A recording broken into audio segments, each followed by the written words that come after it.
Hamas کے سیاسی wing کے سربراہ اسماعیل ہنیہ کی تہران میں شہادت کے بعد ایران اور اسرائیل آمنے سامنے آ گئے۔ ایران نے اسرائیل کے خلاف جوابی کارروائی کا اعلان کر دیا۔ ایرانی سپریم لیڈر آیت اللہ خامنائی کا کہنا ہے کہ اسرائیل نے اپنے لیے سخت سزا کی بنیادیں فراہم کر دی ہیں۔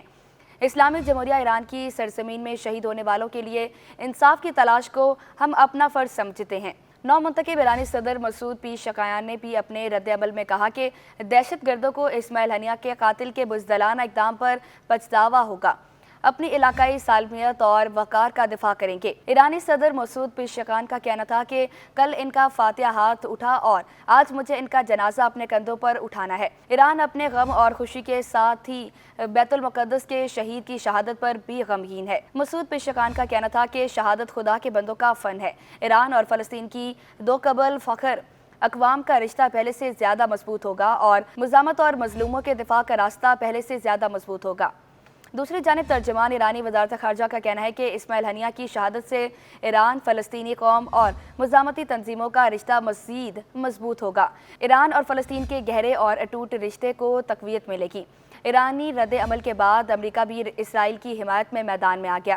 امریکی وزیر لائیڈ آسٹن کا کہنا ہے کہ کسی بیرونی حملے کی صورت میں اسرائیل کا دفاع کریں گے۔ امریکی وزیر دفاع لائیڈ آسٹن نے حزب اللہ، اسرائیلی کشیدگی اور مشرق وسطیٰ کی صورتحال پر تبصرہ کرتے ہوئے کہا کہ مشرق وسطیٰ میں جنگ ناگزیر نہیں، کشیدگی کو کم کرنے کی کوشش کی ہے۔ اگر اسرائیل پر حملہ ہوا تو اسرائیل کا دفاع کریں گے۔ واضح رہے کہ گزشتہ رات حماس کے سربراہ اسماعیل ہنیہ ایران میں قاتلانہ حملے میں شہید ہو گئے۔ اسماعیل ہنیہ نو منتخب ایرانی صدر مسعود پیزشکیان کی تقریب حلف برداری میں شرکت کے لیے تہران گئے تھے۔ حماس رہنما کو دوسرے ملک سے داغے کے میزائل سے نشانہ بنایا گیا۔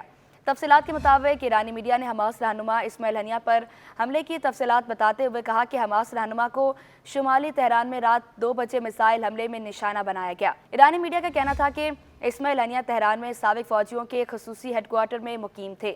ایرانی پاسداران انقلاب کا کہنا تھا کہ واقعے کی وجہ فوری طور پر واضح نہیں ہے، لیکن اس معاملے کی تفتیش کی جا رہی ہے۔ ایرانی حکام کا کہنا ہے کہ اسماعیل ہنیہ پر قاتلانہ حملے کی تحقیقات جلد سامنے لائیں گے۔ حماس نے اسماعیل ہنیہ کی شہادت کی تصدیق کرتے ہوئے کہا کہ اسماعیل ہنیہ کو یہودی ایجنٹس نے نشانہ بنایا، لیکن ان کی شہادت سے دشمن مذموم عزائم حاصل نہیں کر سکے گا۔ حماس نے اسرائیل کو وارننگ دیتے ہوئے کہا کہ اسماعیل ہنیہ پر حملے کے سنگین نتائج برآمد ہوں گے۔ اسماعیل ہنیہ پر حملہ بزدلانہ کارروائی ہے، اس کا بھرپور بدلہ لیں گے۔ حماس کے سینئر ترجمان سامی ابو زہرا کا کہنا ہے کہ اسماعیل ہنیہ کے قتل بعد اب مقبوضہ بیت المقدس کو آزاد کرانے کے لیے کھلی جنگ چھڑے گی اور حماس اس کے لیے ہر قیمت ادا کرنے کے لیے تیار ہے۔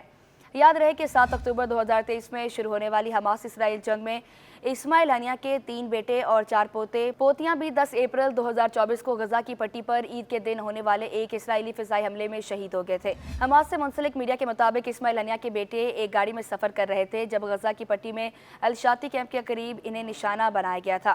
اسماعیل ہنیہ نے ایک بیان میں کہا تھا کہ اس واقعے سے حماس کے مطالبات میں کوئی تبدیلی نہیں آئے گی۔